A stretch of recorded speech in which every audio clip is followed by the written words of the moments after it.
انسان پر مصیبتیں اور بیماریاں کیوں آتی ہیں؟ آج ہر انسان پریشان ہے۔ کسی کو جانی پریشانی ہے تو کسی کو مالی، کسی کو منصب کی پریشانی ہے تو کسی کو عزت و آبرو کی۔ امیر اپنی کوٹھی میں پریشان ہے تو غریب جھونپڑی میں، کوئی روزگار اور حالات سے نالاں ہے تو کوئی عزیز و اقارب اور دوست سے۔ تقریباً ہر آدمی کسی نہ کسی فکر، ٹینشن اور پریشانی میں مبتلا ہے۔ مشاہدے اور تجربے سے یہ بات بھی واضح ہوتی ہے کہ مصیبتوں کی زد میں آنے والے لوگ اپنی اعمال کے اعتبار سے مختلف طبقات سے تعلق رکھتے ہیں۔ بسا اوقات مصیبتوں کا نشانہ بننے والے لوگ بہت زیادہ نیکوکار اور اسی طرح بعض حد اعتدال سے بڑھ جانے والے ظلم اور زیادتیاں کرنے والے ہیں۔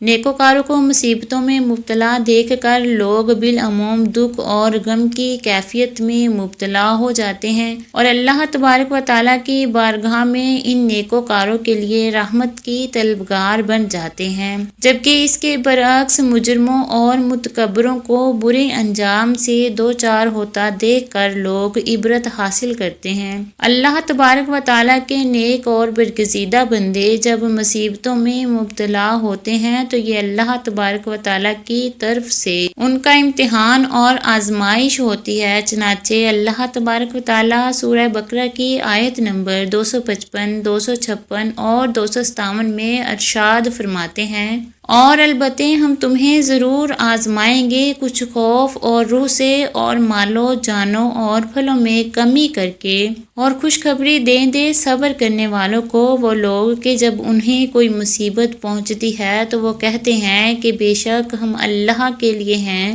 اور اسی کی طرف لوٹنے والے ہیں، اور وہی لوگ ان کی رب کی طرف سے ان پر عنایت اور رحمت ہے، اور وہی لوگ ہی ہدایت یافتہ ہیں۔ جامع ترمذی میں رسول اکرم صلی اللہ علیہ وسلم کا یہ ارشاد مروی ہے کہ ثواب میں اضافہ مصیبتوں کے ساتھ ہے، اور فرمایا کہ اللہ جب کسی قوم سے محبت کرتا ہے تو انہیں کسی نہ کسی مصیبت میں مبتلا کر دیتا ہے، اور جو راضی رہتا ہے اس کے لیے اللہ کی رضا ہے، اور جو ناراض ہو جاتا ہے اس کے لیے اللہ کی ناراضی ہے۔ مصیبت پر صبر کرنے کے حوالے سے کنز الاعمال میں حضرت علی کرم اللہ سے مروی ہے کہ رسول اکرم نے ارشاد فرمایا، تحقیق لوح محفوظ میں پہلی چیز جو کہ اللہ تعالیٰ نے لکھی ہے وہ یہ ہے، اللہ اور بے شک میں ہی معبود ہوں، میرے سوا کوئی حاجت روا نہیں، میرا کوئی شریک نہیں۔ جس نے میرے فیصلے کو مان لیا اور میری دی ہوئی مصیبت پر صبر کیا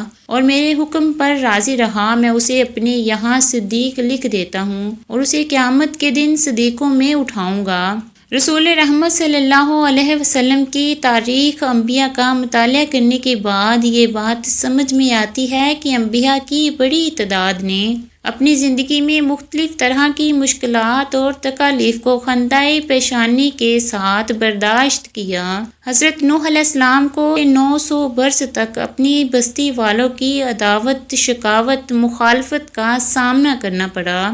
حضرت ابراہیم علیہ السلام کو بستی والوں کی شقاوت کو سہنا پڑا، اور بادشاہ وقت نے بھی آپ علیہ السلام سے عداوت کا اظہار کیا۔ حضرت ابراہیم علیہ السلام کو توحید باری تعالیٰ سے پختہ تعلق کی وجہ سے جلتی ہوئی آگ میں ڈال دیا گیا، لیکن اللہ تبارک و تعالیٰ نے آپ علیہ السلام کو محفوظ و مامون فرما لیا۔ حضرت موسیٰ علیہ السلام کو بھی اللہ تبارک و تعالیٰ کی توحید کی وجہ سے بہت سی مصیبتوں کو سہنا پڑا۔ آپ علیہ السلام نے فرعون کی فرعونیت، امان کی منصب، شداد کی جاگیر، قارون کی سرمایہ کا مقابلہ کیا، لیکن اللہ تبارک و تعالیٰ کے ساتھ اپنے کامل وابستگی کا طوالت اور تسلسل سے اظہار کیا۔ حضرت عیسیٰ علیہ السلام کو بھی بستی والوں کی مخالفت کا سہنا پڑا۔ نبی کریم صلی اللہ علیہ وسلم کی زندگی میں بھی بہت سی تکلیفیں، مشکلات اور آزمائش آئی۔ آپ صلی اللہ علیہ وسلم پر بھی ظلم و ستم کے پہاڑ توڑے گئے، آپ کو شعیب ابی طالب کی گھاٹی میں محصور کیا گیا۔ آپ صلی اللہ علیہ وسلم کو سرزمین مکہ کو خیر آباد کہنا پڑا۔ طائف کی وادی میں آپ صلی اللہ علیہ وسلم کے ساتھ انتہائی ناروا سلوک کیا گیا۔ اس موقع پر جبرائیل امین علیہ السلام پہاڑوں کے فرشتے کے ساتھ آئے تو نبی مہربان رسول اللہ صلی اللہ علیہ وسلم نے فرمایا، اے اللہ انہیں ہدایت دے دے، بے شک یہ نہیں جانتے کہ نبی کریم صلی اللہ علیہ وسلم کے قریبی رفقا کو بھی دین سے تعلق کی پیدائش نے مختلف طرح کی اذیتوں کا نشانہ بننا پڑا۔ حضرت بلال رضی اللہ تعالیٰ عنہ، حضرت خباب رضی اللہ تعالیٰ عنہ، حضرت زنیرہ رضی اللہ تعالیٰ عنہا اور حضرت سمیہ رضی اللہ تعالیٰ عنہا نے تاریخی تکالیف کو برداشت کیا، لیکن ایمان اور استقامت کے ساتھ پیش آنے والی مصیبتوں پر صبر کیا۔ مصائب اور تکالیف انسانی زندگی کا لازمی حصہ ہے۔ اس فانی دنیا میں عمر عزیز کی چند ساعتیں عیش کی گھنی چھاؤں میں بڑی سکون سے گزرتی ہیں اور کچھ گھڑیاں رنج کی جھلساتی ہوئی دھوپ میں کٹ جاتی ہیں۔ حیات مستعار کے آنگن میں کبھی بھی ڈیرے ڈال کر لمحات کو خوشگوار بنا دیتی ہے تو کبھی غم کی جکڑ خوشیوں کے آشیانے کو تنکا تنکا کر دیتے ہیں۔ رنج و علم سے عبارت یہ زندگی کی ہچکولے کھاتی ہوئی کشتی اپنے دامن میں زمانے کی تعلق و شیریں یادیں لیے ہوئے آخر موت کے ساحل پر لنگر انداز ہو جاتی ہے۔ یہ سفر حیات اتنا کٹھن کیوں ہے؟ مصیبت کیوں انسانوں کو گھیر لیتی ہے؟ خدا تو اپنے بندے سے 70 ماؤں سے بڑھ کر پیار کرتا ہے، پھر انہیں آزمائش کی چکی میں کیوں پیستا ہے؟ اس سوال کا جواب پانے کے لیے بنیادی طور پر یہ ذہن نشین کر لیں کہ اللہ تعالیٰ نے قرآن کریم میں جا بجا اپنی صفت حکیم ذکر فرمائی ہے، اور حکیم ایسی ذات کو کہا جاتا ہے جس کا کوئی فعل حکمت سے خالی نہیں ہوتا، لہذا آفات و بلیات کے نازل ہونے میں بھی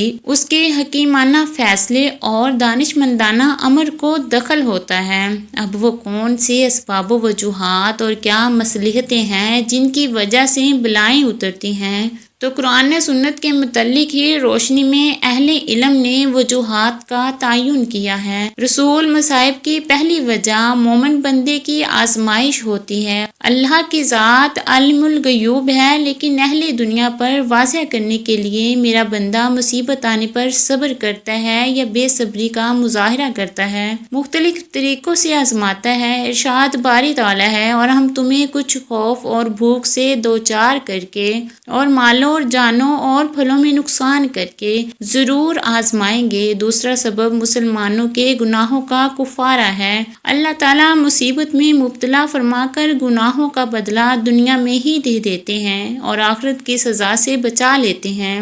حضرت ابو سعید رضی اللہ تعالیٰ عنہ سے روایت ہے کہ رسول اللہ صلی اللہ علیہ وسلم نے ارشاد فرمایا، مومن مرد کو جو بھی دکھ، جو بھی بیماری اور جو بھی پریشانی اور جو بھی اذیت پہنچتی ہے، یہاں تک کہ اس کو کانٹا بھی چبھتا ہے، تو اللہ تعالیٰ اس کی وجہ سے اس کے گناہوں کی صفائی کر دیتا ہے۔ حضرت عبداللہ بن مسعود رضی اللہ تعالیٰ عنہ نبی کریم صلی اللہ علیہ وسلم کا فرمان نقل کرتے ہیں، مومن شخص کو مرض یا اس کے علاوہ کسی اور صورت میں جو تکلیف پہنچتی ہے تو اللہ تعالیٰ اس کی وجہ سے اس کے گناہوں کو اس طرح جھاڑ دیتے ہیں جیسے خزاں رسید درخت اپنے پتے جھاڑ دیتے ہیں۔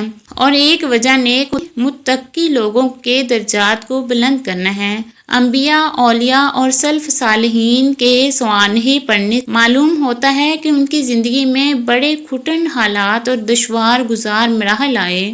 حضرت سعد رضی اللہ تعالیٰ عنہ سے نبی کریم صلی اللہ علیہ وسلم کا ارشاد منقول ہے کہ سب سے زیادہ مصیبتیں انبیاء پر آئیں، پھر جو ان کے طریقے کے زیادہ قریب ہیں ان پر، جو ان کے طریقے کے زیادہ قریب ہیں ان جلیل القدر شخصیات کی اللہ تعالیٰ کے مقرب و محبوب ہونے کے باوجود ان پر تکالیف اس لیے آئیں تاکہ اللہ تعالیٰ انہیں اپنے ہاں مزید بلندی درجات سے نوازے۔ ناظرین، اپنے غم اور پریشانی کی حالت میں غلط گمان نہ رکھا کریں۔ اس طرح کی مزید اچھی تحریروں کے لیے ہمارے اس اسلامک فیتھ چینل کو سبسکرائب کریں اور زیادہ سے زیادہ شیئر کریں۔ جزاک اللہ۔ اللہ پاک ہم سب کی تکالیف کو دور کرے، آمین۔